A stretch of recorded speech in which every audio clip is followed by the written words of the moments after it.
കോൺഗ്രസിന്റെ നേതൃത്വത്തിലുള്ള പുതിയ സർക്കാർ അധികാരത്തിൽ വന്നതോടെ ഏഴിമല, പുളിങ്ങോം, ഭാഗമണ്ഡലം അന്തർസംസ്ഥാന പാത എന്ന സ്വപ്നത്തിന് വീണ്ടും ചിറകുമുളയ്ക്കുന്നു.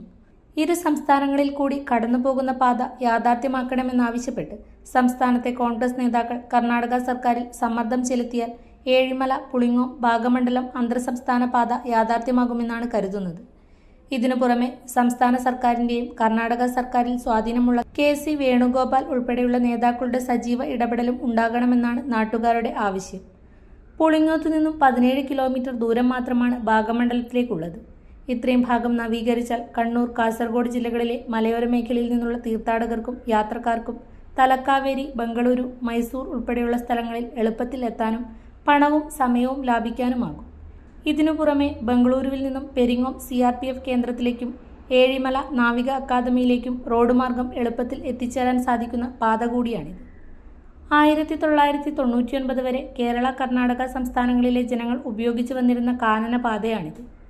കർണാടകയിൽ നിന്നുള്ള ഭക്തജനങ്ങൾ ശബരിമലയിലേക്ക് പോകാനും കേരളത്തിൽ നിന്നുള്ള വിശ്വാസികൾക്ക് തലക്കാവേരിയിലേക്കും എരുമാട് മഖാമിലേക്കും പോകാനും ഈ പാത ഉപയോഗിച്ചിരുന്നു. എന്നാൽ പിന്നീട് കാനന പാതയിലൂടെയുള്ള യാത്രയ്ക്ക് കർണാടക വനംവകുപ്പ് വിലക്ക് ഏർപ്പെടുത്തി. ഇത് ചൂണ്ടിക്കാണിച്ച് മുൻ പഞ്ചായത്ത് പ്രസിഡന്റും ജനപ്രതിനിധിയുമായ റോഷി ജോസ് മുഖ്യമന്ത്രിക്ക് നിവേദനം നൽകി. മുഖ്യമന്ത്രിയെ കണ്ട് കാര്യങ്ങൾ വളരെ തിരക്കുണ്ടായിരുന്നു. എങ്കിലും മുഖ്യമന്ത്രിയുടെ ഓഫീസിൽ പോയാണ് അദ്ദേഹത്തെ കണ്ടത്, സെക്രട്ടേറിയറ്റിനുള്ളിൽ. അവിടെ വെച്ച് നമ്മുടെ ഈ വാഗമണ്ഡലം റോഡിനൊരു നിവേദനം ഞാൻ അദ്ദേഹത്തിന് സമർപ്പിക്കുകയുണ്ടായി. ഈ റോഡിൻ്റെ പ്രാധാന്യത്തെക്കുറിച്ചും ഈ റോഡിൻ്റെ ഈ നാടിൻ്റെ 5 പതിറ്റാണ്ട് കാലമായുള്ള ആവശ്യത്തെക്കുറിച്ചുമൊക്കെ ഞാൻ നിവേദനത്തിൽ സൂചിപ്പിക്കുകയുണ്ടായി. അദ്ദേഹം അത് വാങ്ങി വളരെ വേഗത്തിൽ വായിക്കുകയും അതെന്താണ് ചെയ്യാൻ പറ്റുന്നത് എന്നുള്ള കാര്യം പരിശോധിക്കാമെന്ന് പറഞ്ഞു അദ്ദേഹത്തിൻ്റെ സ്റ്റാഫിനെ ഏൽപ്പിച്ചു. തുടർന്ന് സന്തോഷകരമായൊരു കാര്യം, അദ്ദേഹത്തിൻ്റെ സെക്രട്ടറിയായി ബഹുമാനപ്പെട്ട ശ്രീ രത്തൻ കേൽക്കർ, മുൻ കണ്ണൂർ ജില്ലാ കളക്ടറായിരുന്നു അദ്ദേഹം, വരികയും ഈ നിവേദനത്തിൻ്റെ പകർപ്പ് ഞാൻ അദ്ദേഹത്തിന് വാട്സപ്പിൽ അയച്ചു കൊടുക്കുകയും ചെയ്തപ്പോൾ അദ്ദേഹം വളരെ ജാഗ്രതയോടുകൂടിയും അല്ലെങ്കിൽ വളരെ സ്നേഹത്തോടുകൂടിയും മറുപടി തന്നിട്ടുണ്ട്. അതിൻ്റെ വേണ്ടതെന്നാൽ നോക്കി ചെയ്യാമെന്ന് പറഞ്ഞിട്ടുണ്ട്. ഞാൻ ഇന്ന് രാവിലെയും ഒരു മെസ്സേജ് അയച്ചു. കുറച്ച് സമയമെടുക്കും, നമുക്കത് 100 ദിന കർമ്മ പദ്ധതിയിൽ ഉൾപ്പെടുത്തിക്കൊണ്ടൊരു പ്രാരംഭ ചർച്ചയെങ്കിലും ഈ റോഡിനെ സംബന്ധിച്ച് നടത്താൻ പറ്റുന്ന ഒരു സ്ഥിതി ഉണ്ടോ എന്ന് ഞാൻ അദ്ദേഹത്തോട് ആരാഞ്ഞിട്ടുണ്ട്. മറുപടി കിട്ടിയിട്ടില്ലെങ്കിലും അദ്ദേഹം അതിനുള്ള ശ്രദ്ധ ചെലുത്താമെന്ന് പറഞ്ഞിട്ടുണ്ട്. റോഡ് യാഥാർത്ഥ്യമാകുമെന്ന് കരുതി 2005 തേജസ്വിനി പുഴയുടെ പുളിങ്ങോം ഭാഗത്ത് കേരളം കൂറ്റൻ പാലം നിർമ്മിച്ചിരുന്നു. എന്നാൽ റോഡ് യാഥാർത്ഥ്യമാക്കാൻ നടത്തിയ ശ്രമങ്ങളെല്ലാം പരാജയപ്പെടുകയായിരുന്നു.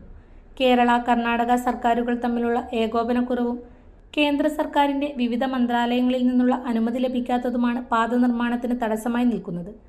കാർഷിക മേഖലയിലും ടൂറിസം രംഗത്തും ഏറെ ഗുണം ചെയ്യുന്ന പാത യാഥാർത്ഥ്യമാക്കുന്നതിന് ഭരണ പ്രതിപക്ഷ കക്ഷികളുടെ ഭാഗത്തു നിന്നും സത്വര ഇടപെടലുകൾ ഉണ്ടാകണമെന്നാണ് നാട്ടുകാരുടെ ആവശ്യം. നിങ്ങൾ സ്വർണ്ണാഭരണങ്ങൾ വാങ്ങുമ്പോൾ വഞ്ചിതരാകാതിരിക്കാൻ ജാഗ്രത പാലിക്കുക. 2023 ഏപ്രിൽ 1 മുതൽ സ്വർണ്ണ പരിശുദ്ധി ഉറപ്പുവരുത്തുന്നതിന് കേന്ദ്ര ഗവൺമെന്റ് ആഭരണങ്ങളിൽ HUID നിർബന്ധമാക്കിയിരിക്കുന്നു. 100% ആഭരണങ്ങളും HUID മുദ്ര ചെയ്ത മലയോര മേഖലയിലെ ഒരേയൊരു jewellery Padinjath golden diamonds, Cherupuzha, Alakode, Padiyottuchal.